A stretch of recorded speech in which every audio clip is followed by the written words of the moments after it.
Major funding for KPBS Evening Edition has been made possible in part by Anderson Plumbing, Heating and Air, proud to support the mission of KPBS and privileged to serve San Diego clients. Anderson Plumbing, Heating and Air, helping homeowners maintain drain, heating, and cooling systems since 1978. And by the Conrad Prebys Foundation, Darlene Marco Shiley, and by the following.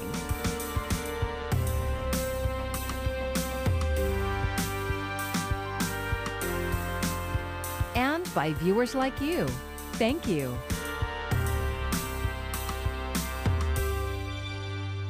Good evening. It's Monday, May 3rd. Thanks for joining us. I'm Maya Trabulsi. Search and rescue operations have been called off after a boat carrying migrants from Mexico capsized off the coast of Point Loma. As KPBS reporter Max Nadler tells us, at least 3 people are dead and 29 were rescued from rough surf. The boat had been basically broken apart. There were people in the water drowning, getting sucked out the rip current there. There was people on shore, and reports were CPR in progress down below with multiple people injured. 42. The call came in shortly after 10:30 on Sunday morning.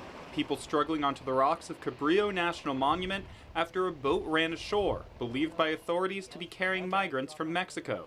A combination of U.S. Coast Guard, Customs and Border Protection, San Diego Fire and Rescue, among others, arrived at the scene pulling people from the cold water, as some survivors swam to shore. The U.S. Coast Guard called off its search late this morning for any possible further survivors. For the most part, people involved in maritime smuggling aren't asylum seekers. They're Mexican nationals looking to work in the U.S. or reunite with family members. Last month, a boat carrying 21 people was intercepted right by here by Customs and Border Protection. All 21 people aboard that boat were Mexican nationals. On Friday, CBP said it was ramping up efforts to deter maritime smuggling operations like this one. But obviously, this didn't dissuade over 30 desperate people from trying to reach the United States.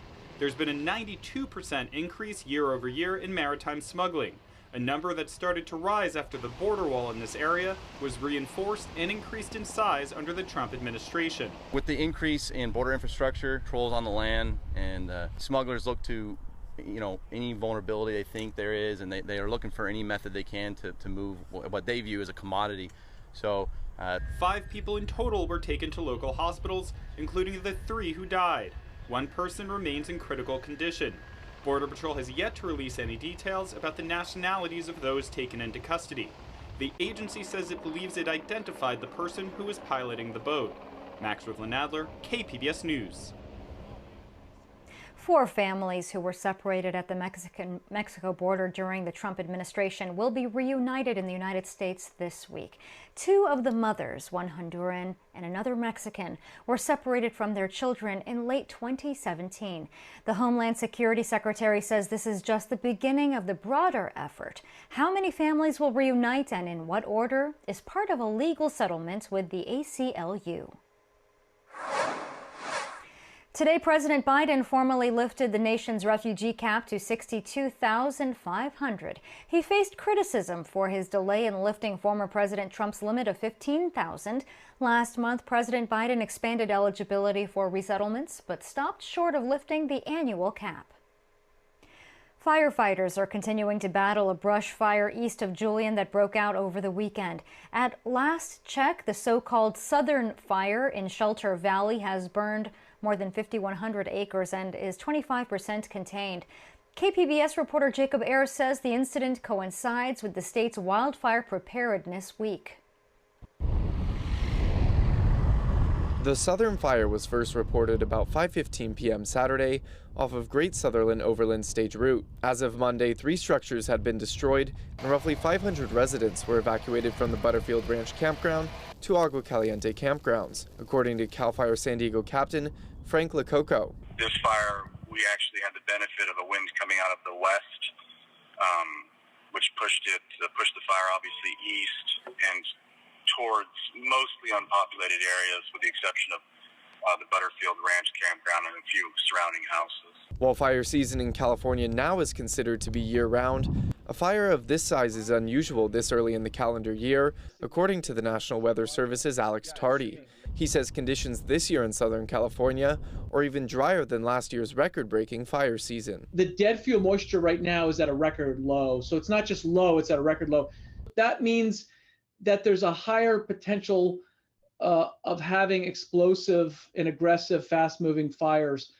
It doesn't guarantee, there'll be fires. It's not a one-to-one correlation, but the threat is higher than last year. Animal evacuations also took place due to the blaze, including the rescue of rabbits, goats, a donkey, horses, and chickens. Lococo is optimistic that the southern fire will be further contained in the coming days due to favorable conditions, but he is aware of increased wildfire risk for 2021. One of the most important things is to have a plan for you and your family, your pets, a safety kit, valuables, or at least a plan to remove whatever you deem is the most valuable, so that when or if it's time to go and you're given an evacuation order, you can just go and not hesitate.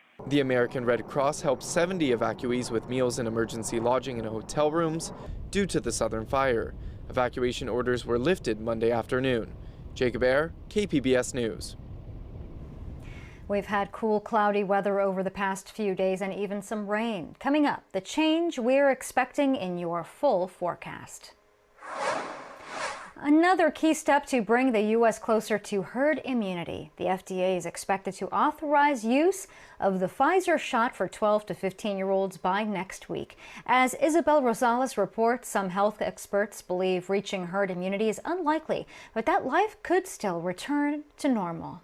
COVID-19 deaths are on a decline in the U.S. That's the reason why you hear all of us in the public health sector essentially pleading with people to get vaccinated so we could crush this outbreak. More than half of U.S. adults now have at least one dose of a COVID-19 vaccine. But some health experts say because of variants and vaccine hesitancy, they're unsure herd immunity will ever happen. If we can get the infections under at very low levels, most of us can get back to our lives in normal ways. I think we can probably live with that. By the week, more signs of returning to a pre-pandemic normal. Cruise ships back at the port of Galveston. Oh, I'm very excited. I love cruising. States are loosening restrictions. New York's 24/7 subway service making a return later this month. And most capacity restrictions for retail, museums, Broadway, and more slated to end this month. But the crisis is worsening in other parts of the world. More cases of COVID-19 have been reported globally in the past 2 weeks than during the first 6 months of the pandemic. India is now right behind the U.S. and Brazil in total reported deaths.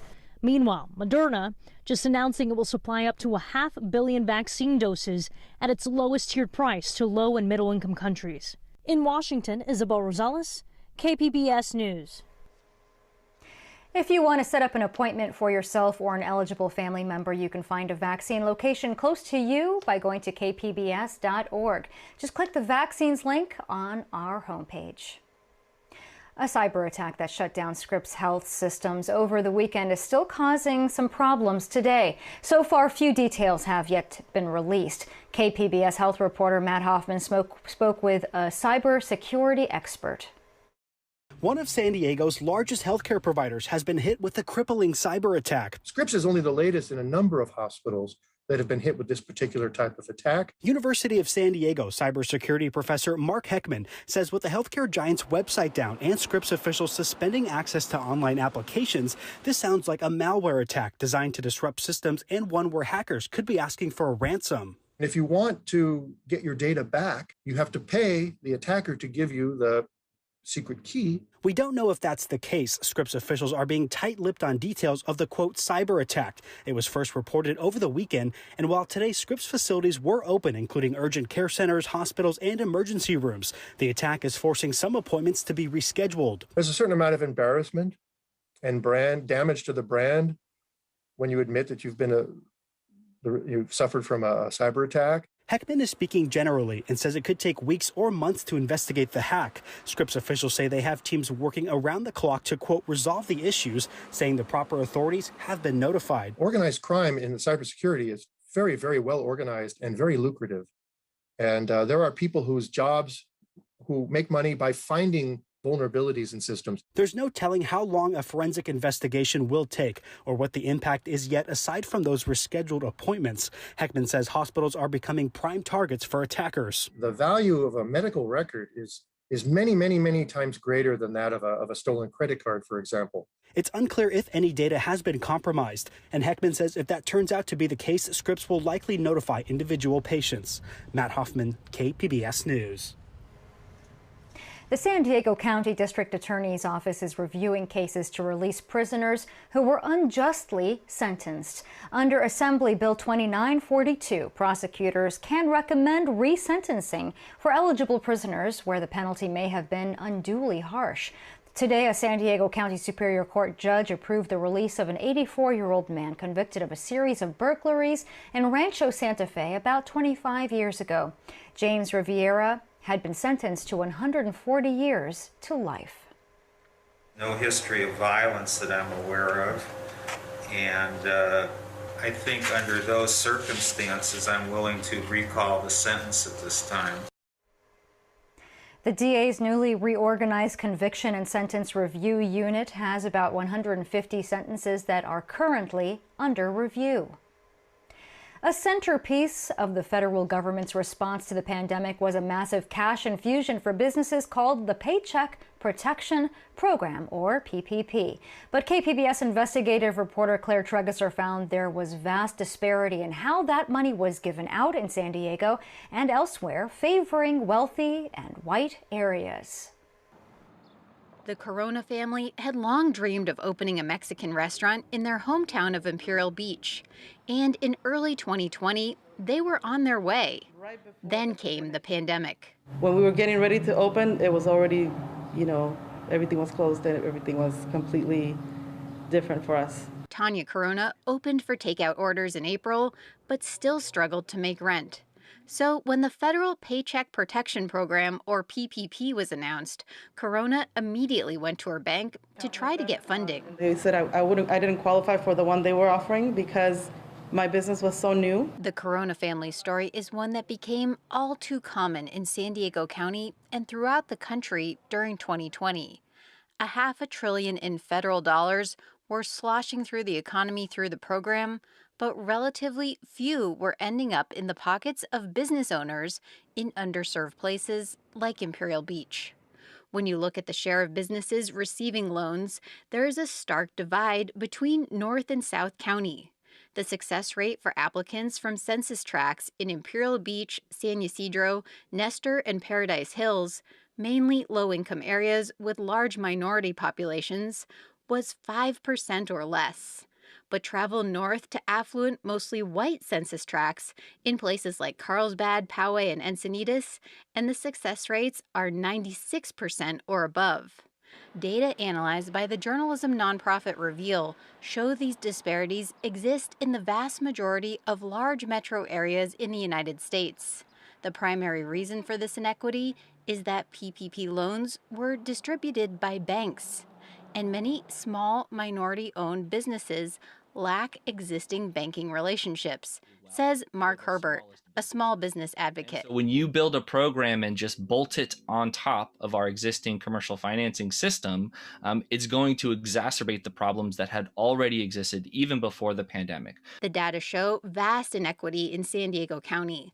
Lenders gave 61% of loans to businesses in majority white census tracts and just under 12% to businesses in majority Latinx census tracts. While Corona was barely hanging on in Imperial Beach, Molly Boyd, the owner of Brill Hair Lounge in Carlsbad, was facing her own crisis. In March 2020, she, like hairstylists everywhere, had to close her salon. Her clients didn't take it well. Everybody started panicking, not only like health-wise, but like, I have to look good. I mean, we are in California. She also applied for a PPP loan from her usual bank and was put on a waiting list. Her friends told her about a bank that had no waiting list, and she quickly got funding. The bank, C3 Bank in Encinitas, issued 84% of its loans to businesses in white majority census tracts. But Boyd doesn't see inequity in the process. If you didn't put in the time and the work and the extra that you needed to in order to stay afloat, then you're just you're just complaining. It's hard to say like, oh, you didn't have internet. Like it's 2021, like everybody has internet. And if you don't have it, then you better get a new phone. A lot of individuals don't have Wi-Fi, they don't have a computer, they don't have a tablet. So we ultimately started making notifications by making flyers. Imperial Beach Councilman Matthew Leyba Gonzalez represents the area that got the lowest rate of loans. He says the challenges go beyond internet connections and phones. Many have few, if any, employees, and their prior experiences with banks and other lenders have been more negative than positive. I feel some of the individuals may have felt a little, inferior as far as applying. In recent months, the federal government has tried to give out money more equitably, including setting aside a 2-week period where only small businesses in low-income areas can apply. But in the meantime, business owners like Corona in Imperial Beach are looking to the future and hoping for a recovery that will keep them afloat. Right now, she works another full-time job while running the restaurant and taking care of her kids. We have good days and bad days. I think more bad than good right now. She's getting ready to open for in-person dining in the next few weeks and hopes new customers will come to sample her dad's specialty, salmon soup. Claire Tregesser, KPBS News. And in the interest of full disclosure, KPBS received a loan through the Paycheck Protection Program. Also, to use our searchable map to see what areas of San Diego got the most loans, go to kpbs.org/PPP. California will lose a congressional seat after the latest census count, and that sets a lot of wheels in motion. Ben Christopher, reporter for Cal Matters, explains why this is happening and what comes next. California's identity, dating back to the gold rush, has been based on an idea. This is a place where people want to be. Prospectors, Dust Bowl refugees, immigrants. The Golden State has always lured people here seeking work, play, and sunshine. For most of that history, our population went up, and so did our representation in Congress. But now, for the first time in our 171-year history, we're losing a congressional seat. Hi, I'm Ben Christopher. I'm a political reporter with Cal Matters, and I'm going to explain what California lost and why it matters in 2 minutes. The House will be in order. There are 435 seats in the House of Representatives, and for the past 2 decades, California has held 53 of them. But then the U.S. Census Bureau released its 2020 population estimate. Population growth is based on 3 things: the birth rate, the death rate, and migration, people coming and going. All 3 trends have been moving in the wrong direction in California. Our birth rate is at a record low. Our death rate is inching up, not just because of COVID, but because the state is just getting older, and fewer people are moving here. That's in part due to tighter immigration rules under the Trump administration, but a lot of people are moving to other states like Oregon, Colorado, and Texas. To be clear, none of that means that California is actually shrinking. Between 2010 and 2020, our population increased by more than 2 million, or 6%, but it just hasn't grown as fast as the country as a whole and not nearly as fast as some of our regional rivals. It feels bad to lose a congressional seat, and it should. 1 fewer vote in the House means less of a voice in federal policy making, and 1 fewer vote in the Electoral College, which chooses the president. It also means less money. Federal spending on health care and food aid, affordable housing, and more is divvied up based on the census. It's big money, more than $1.5 trillion across the country, and now California is going to get less of that. Going from 53 to 52 also makes life a little more complicated for these people, the California Citizens Redistricting Commission. California's political maps are drawn by an independent panel of 14 volunteers, not politicians. The commission has until the end of this year to draw maps for the 2022 election, including cutting the state into 52 congressional districts instead of 53. Someone, somewhere, will lose that seat. To learn more about California government, go to calmatters.org. San Diego Mayor Todd Gloria wants to dedicate a chunk of his spending plan to communities of concern. These are located in council districts 4, 8, and 9. The mayor's budget calls for more than $130 million to spend on road repairs. $40 million of those dollars would go to these communities. Mayor Gloria made his pitch today in the Alta Vista neighborhood near Encanto, which would stand to benefit. We have the opportunity, really a once-in-a-generation opportunity, to make smart investments, and we're doing it the way Councilmember Montgomery Stepp mentioned, in a way that really looks at it from an equitable standpoint. Where have we been missing for decades and decades, and how can we start changing that? The investment goes beyond repaving and filling potholes. The mayor says he wants complete streets, which include enhanced crosswalks, new gutters, and bike lanes.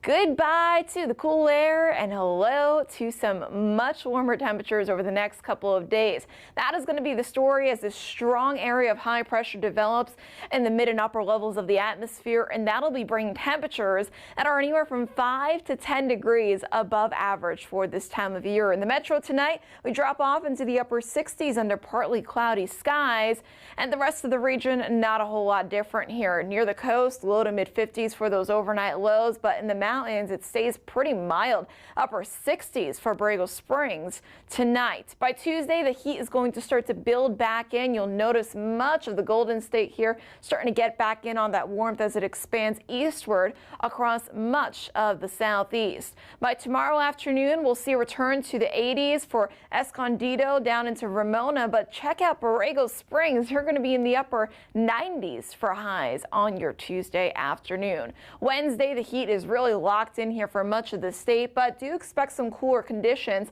near the coast, and temperatures generally likely to peak on Wednesday, and then after that we'll start to notice a little bit of a cool off for most of you. Near the coast, we get up into the mid 70s for your Wednesday. After that, partly sunny skies with a mix of sun and clouds for the rest of the week, and temperatures hovering in the low 70s. Further inland, temperatures in the upper 80s by the time we get to Wednesday. Look at that. And then a pretty significant drop off back into the low 80s for Thursday. By Friday and Saturday, we're stuck in the upper 70s. Again, no real rain for you here, but quite a dramatic change from Wednesday to next weekend. In the mountains, temperatures are generally going to be in the upper 60s through Wednesday. After that, we'll cool things back into the low 60s, and Saturday perhaps down into the upper 50s. But the desert stays toasty, upper 90s Tuesday, Wednesday, Thursday, and then we cool things back into the mid to low 90s by the end of the week. For KPBS News, I'm meteorologist Jessica Pash. Immigrant-owned restaurants are the backbone of City Heights, nourishing the neighborhood and helping it recover from the COVID-19 pandemic. KPBS reporter Max Rivlin-Nadler is checking in with some of the neighborhood's beloved longtime establishments as part of a series we call City Heights Bites. Shemele Cabret came to America more than 35 years ago, leaving Ethiopia amid political persecution. He didn't speak much English and didn't have a degree, but within just 2 years, he had saved enough money to be a part of a group of Ethiopian immigrants who opened Red Sea, one of the first Ethiopian restaurants in the region. He took over as owner a few years after that. Wherever I meet the customer, they love it to come here. Cabret now runs the restaurant with his wife, Yetanyet. He's seen generations of San Diego residents pass through their doors. He credits the fresh ingredients for giving their food the edge in what has become a much more crowded Ethiopian restaurant scene in San Diego. People most of the time they are eating our veggies. So yeah, our veggies is very healthy and everything. You know, the way that we are making is most of the food is organic. But the past year has been hard during the pandemic. He had to close indoor and outdoor dining during public health shutdowns, and he let some staff members go, meaning for much of the time, it's been just him and his wife. It was emergency loans from the county that kept his business afloat, and the kindness of his customers, who have often paid the restaurant far more than what they were being charged. If I close this one for COVID-19, I'm gonna hurt myself, you know, because they love this place. They love it, and they become a family. And they keep calling me, Shimmy, don't close, please, be strong. I know you are strong, working hard, I say, okay, don't worry about it. Now Cabret is feeling a lot more confident that he'll be able to stay in business, welcoming in customers for injera, fresh veggies, chicken tibs, and afterwards some strong coffee to make sure you don't blissfully nod off on your voyage home. Maxwell Nadler, KPBS News. I'm Judy Woodruff. Tonight on the NewsHour, India's prime minister faces increasing pressure as he struggles to handle a massive surge in COVID cases and deaths. Coming up at 7 after Evening Edition on KPBS. And here's another look at today's top stories. At least 3 people are dead and 29 rescued after a boat carrying migrants from Mexico capsized off the coast of Point Loma. This morning, the Coast Guard called off its search for more people who could still be missing. Customs and Border Patrol recently announced it is increasing efforts to deter maritime smuggling operations just like this one. Firefighters are working to fully contain a fire that broke out over the weekend east of Julian. The southern fire started Saturday and grew to over 5,100 acres amid gusty winds. About 500 people were evacuated at one point, but orders were lifted this morning. And a cyber attack that shut down Scripps Health's systems over the weekend is still causing problems today. Some appointments were postponed, and it's still unclear when the online system will be up again. Details of the attack were not disclosed, although Scripps says it has notified law enforcement. And you can find tonight's stories on our website, kpbs.org. Thanks for joining us. I'm Maya Trabulsi. Have a great evening. Major funding for KPBS Evening Edition has been made possible in part by Anderson Plumbing, Heating and Air, proud to support the mission of KPBS and privileged to serve San Diego clients. Anderson Plumbing, Heating and Air, helping homeowners maintain drain, heating, and cooling systems since 1978.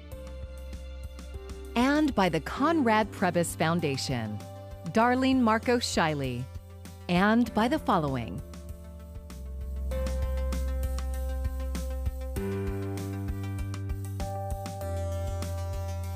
And by viewers like you. Thank you.